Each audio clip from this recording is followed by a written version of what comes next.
What's going on, my fellow A-plusers? Welcome back once again to a brand new episode. It is I, your host with the most, Adam Perez, back with another Black Lightning review as we're going to be getting into Season 4, episode number 4 that just aired tonight, guys, and then of course we'll be posting this on Tuesday morning for you. But talk about an episode continuing to just ride the momentum of last week into this week. I mean, talk about momentum building, intensity. The stuff between Lynn and Jefferson was legendary this week that we have to go ahead and talk about. The untimely demise of Jennifer, what's going on with her and her power set as of right now? We certainly have no idea. I mean, we know China McClain has talked about the idea of, while she is going to be in the final season of Black Lightning, not being around for very long. Is this what she's referring to? Is this the last time that we'll see Jennifer? Who certainly knows, man. We'll be talking about all of that today. Listen, we have to talk about the Lynn and Jefferson stuff here this week, and we'll even dabble in a little bit of Tobias as well, but I did not see that explosion coming. There is a part of me that is kind of surprised that they made up a little bit towards the end of this episode, considering of where that explosion took place. A part of me was kind of hoping, can we ride this out just maybe one more week? This is intense and it's great. They're putting on some incredible performances that just have me sucked into this show, to be quite honest with you guys. But the intensity level is high.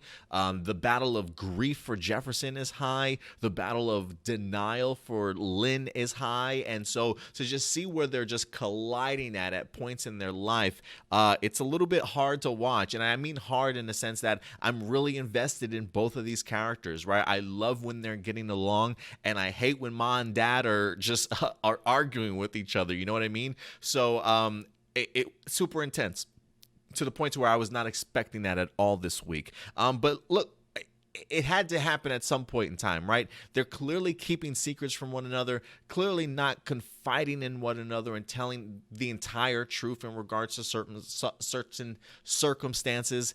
And with trust not being there between both of each other, you can see why they certainly would have exploded. From, Jefferson already having his encounter with Tobias early on in this episode, finding out about Lynn and Tobias's dinner, right? Only to have to come around and find out that Jefferson is in a freaking fight club, right? And Lynn is pissed off at him, upsetting Jennifer and things like that. So everybody certainly has an understanding role to play in wanting to ask questions, right, and get to the truth of things, but they've definitely been hiding stuff from each other all season long, and this was just the boiling point and just the breaking point, and sad to see, but I'm glad that at least one of them came to their senses, to where we could have some actual conversation here, right? I thought this was a great episode for Jefferson in a sense to remembering what it is that Black Lightning certainly stood for. And what makes it even cooler is that he gets this incredible story from the gentleman that's now working for the Freeland Police Department, that's working alongside with Chief Lopez. I'm assuming he's at the bar drinking because of the news that Chief Lopez broke to him, that she was going to be siding with Tobias and helping him out where him and the mayor certainly needs them to. I can see why that certainly would drive that man to drink for sure. But to be in the same bar with Jefferson, who's just at an all-time low, who really resents Black Lightning, his other persona at this moment in his life, to have somebody else step up and really sort of preach as to why Black Lightning was great for the community, what he literally just did a year ago. I love the guy that he says, did you guys just forget? Did you guys have terrible memory? Like, did you just lose your memory all of a sudden? Do you not remember all the times that Black Lightning has helped out this community and hasn't asked for anything? And I love also the fact that he can personally relate, because Black Lightning has saved his life before. And what's incredible is when he tells you what it is that Black Lightning told him, immediately, I don't even think, yeah, that sounds like Black Lightning. No, I think, oh yeah, that sounds exactly like Jefferson Pierce. Like, that sounds like a principal of a school that would be trying to tell young kids to get, stop what you're you're doing. Get back into school, educate yourself type of thing. So I think that truly resonated with Jefferson here to see him go back and have this great conversation with Lynn, or at least willing to apologize and understand that he's really handled his grief completely wrong, and maybe he has needed other people on the outside try and tell him the worth of Black Lightning to them, right? Like maybe maybe it hits different coming from your family and people that you know, because that you expect that you almost expect that of them to support you in that way, right? But maybe you do need those outside forces to clearly give him that acknowledgement that Black Lightning certainly meant something. So it definitely flipped the switch for Tobias to say, it's not Tobias, for Jefferson to certainly say the least. And I'm glad that we're finally at this particular point for these characters, because now we get to turn the tables on Tobias. I'm so excited. I love the fact that Jefferson just got smart all of a sudden. Like, not that he's not smart, but he's trying to get ahead of the game, right? Tobias is always one step ahead of him. I mean, damn, sending flowers to both Lynn and Jefferson, knowing that Jefferson was going to go ahead and actually show up to catch them type of thing, right? Like, Tobias knows what he's doing. And we'll talk a little bit about Tobias here also, but Tobias usually is always one step ahead. So to see Jefferson, now that these two characters, him and Lynn, have apologized to one another, now it's the idea of, let's start working together, right? Let's start maybe using you as the person to get inside. If Tobias really wants to work with you, and let's play up this part, right? Let's have you go in sort of like this secret agent and perhaps see what kind of information or what Tobias is truly up to, so we can really show him for the person that he truly is and bring him down. And if you ask me, I think for like a final season, I think that's a great sort of buildup between Hero and his arch nemesis from season 1, right? Like, it's all very much sort of coming full circle.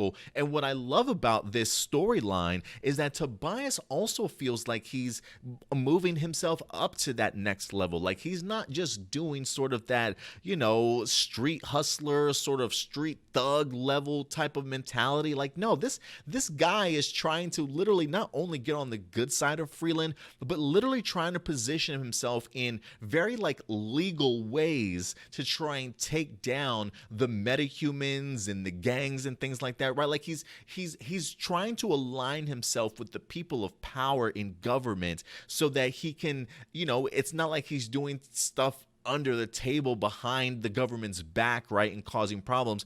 No, now he's like, I don't want to say he's the head of the board or anything like that, but when you're donating millions of dollars to the mayor, and you're supporting the chief and police officer, you're positioning yourself in a very smart way, to certainly say the least, right? Like, you're really setting things up for yourself to take advantage of whatever situation you find yourself in, whether it's, buying that land and property. I think he's planning on building a hospital or something there, right?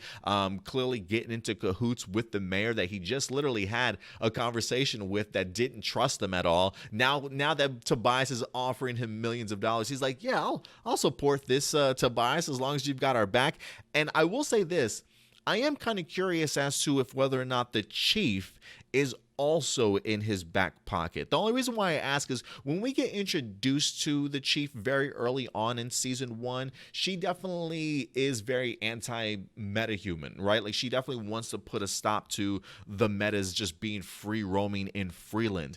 So I'm wondering if that's if they're playing up the role, that she's really sort of an operative for Tobias, because if not, Tobias literally has somebody that has the same mentality as him sort of working the Freeland Police Department. And again, talk about positioning yourself with the right people, with the right leverage. I feel like getting to him is going to be harder than it normally is. So the idea that Jefferson now has this idea to like, let's kind of roll with this.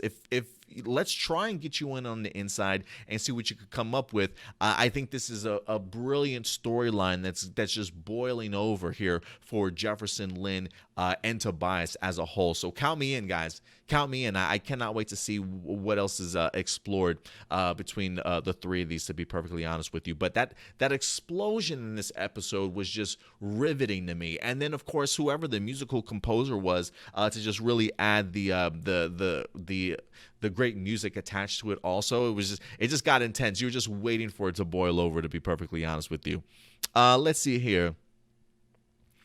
And speaking of which, speaking of Tobias, I do want to bring up LaLa here real quick, because it just makes me laugh how LaLa like still continue to think that he runs the streets.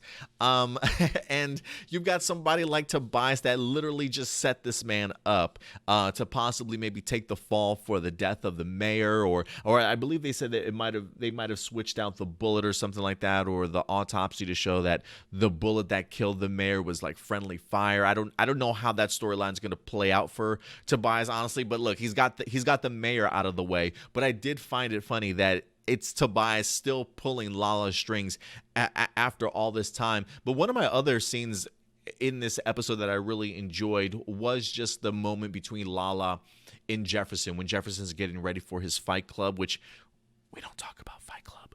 But when he was getting ready for it, I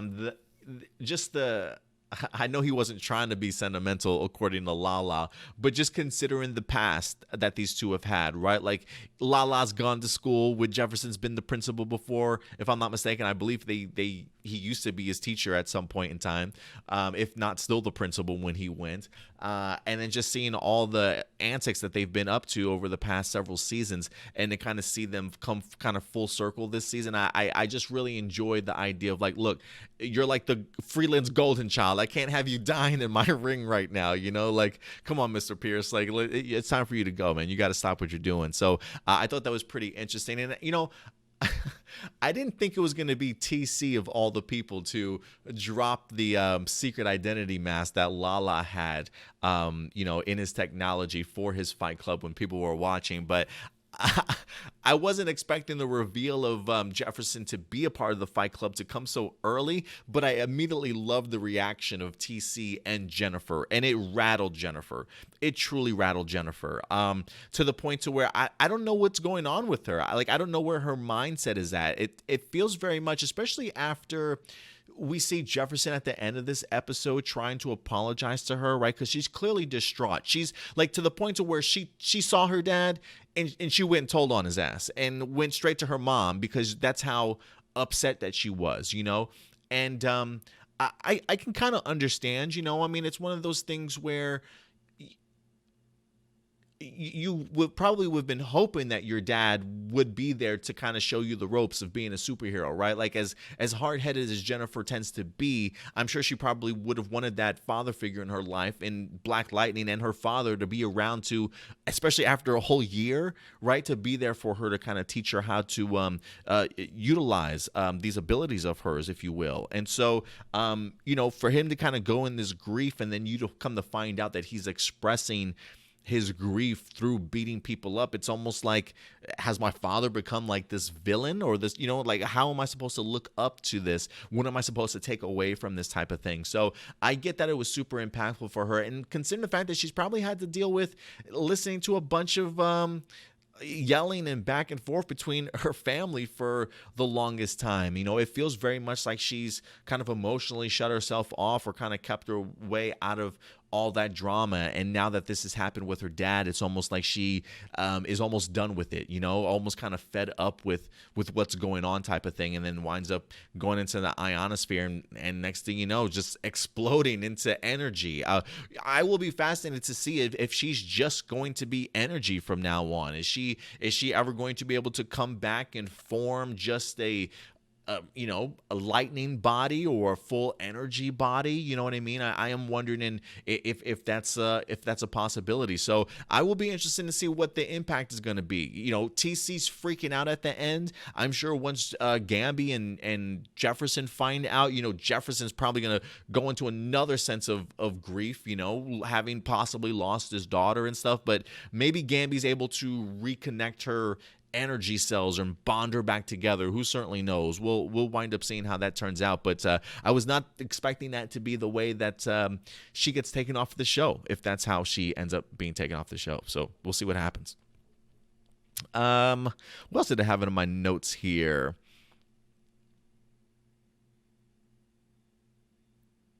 Gamby. Listen, I'm kind of digging the storyline between Gamby and Lauren. Homeboy's trying to sabotage her DEGs, and while he thinks he certainly achieved that with the help of TC early in this episode, he only comes to find out that he's only given himself like a couple of extra days time before they actually correctly hit the market this time around. So I don't know what's going on with him, but I'm loving this connection that he's having with Lauren. She is gorgeous, to say the least. Hey, Lauren, whatever you need us to work on, we got you covered. We got you covered. But she is creating something. She is working on something else for her company here. And while Lauren doesn't necessarily give out the person's name she's working for, why does something just tell me, is this one of Tobias's plans? Like, is Tobias even further into things when it comes to Freeland than I'm not even aware of, type of thing. So I am kind of wondering if this project that Lauren is working for, that I think she said that her boss is trying to create this for one of his investors or something like that. I am wondering if that person is Tobias, or maybe it's somebody that we haven't met before or have met before in the past, and is coming back as a surprise at some point in time. But the fact that Lauren doesn't drop this guy's name definitely makes me wonder what Gamby's finding himself getting into. But it's definitely something that's literally fascinating to him. So it should be rather interesting to see what happens there. And last but not least, honorable mention to Grace along with Anissa here. I love the fact that Anissa literally walks her girl into the apartment and things like that, and then immediately just does not want to have her move in. Like what did you think was going to happen when you asked this woman to marry you? You thought just herself was going to then be in your apartment? No, she's got stuff. I know you barely see her, but she has a place that she usually goes to, or a storage location, clearly, right? Like, if you move in with somebody, they're clearly going to move their stuff in. Like, it just shows you how unprepared Anissa is really for the idea and concept of marriage. Like, oh, I really didn't think this through. She didn't want to mess up her feng shui or whatever of her apartment, her vibe that she had going on. But listen, I appreciate the shout out that she at least had to the Outsiders comic, getting that, coming around and understanding, look, we're married, you got to move in. We're just going to have to get used to this and compromise type of thing. But I will say what I loved about this episode was seeing that Chantel Twee, aka Grace, has a new costume, like literally has a costume and a way of just like disguising herself, right? Since she's a shapeshifter, she can change into whatever creature she certainly wants to. Definitely gives her that advantage. She looked great in here. I love seeing just her, Thunder, and Lightning just walking the street together. It was pretty cool. I did not catch what she said her alias was. Did she refer to what her name was? I don't believe it was from the comic books. Was it? I honestly just glossed over that. I missed that when she was referring to like her name or something like that. So I just remember her saying she was going to take ownership of it, but I didn't recall what she said she was going to take ownership of. So tell me, did she stick with her comic book name in the comment section box below, or what name did she wind up going with? Go ahead and certainly let me know at the end of the day, guys. But look, I enjoyed this episode, man. Intense, great storytelling, incredible pacing, and I thought everybody really got a great little opportunity to shine for the most part. But Tobias, Jefferson, Lynn, that's the storyline I'm sinking my teeth into this season, man. And I cannot wait to see what the showrunner and the rest of the cast and crew have in store for us. But look, at the end of the day, guys, these are just my A+ opinions. I certainly want to go ahead and know yours. Look, if there's a character that I missed or a storyline storyline, plot detail that I missed that you want to further go ahead and talk about and further discuss, let your thoughts be known in the comment section box below. And of course, if you continue to love our videos and our content, hit that like button, that big thumbs up. It really does go a long way, ladies and gentlemen. And if you haven't subscribed, hit that subscribe button and smash that bell notification. And if you do want to follow us on social media, you can do so right here at A+ Opinions. I will go ahead and put links in the description box below for all our social media content. But other than that, guys, that's going to do it for me here today. So thank you so much for certainly joining us. We will be back next Tuesday, so definitely look forward to that. But until next time, do me a big favor. Take care of yourselves, take care of each other, and as always, keep it A+. I'll talk to you guys later. Bye.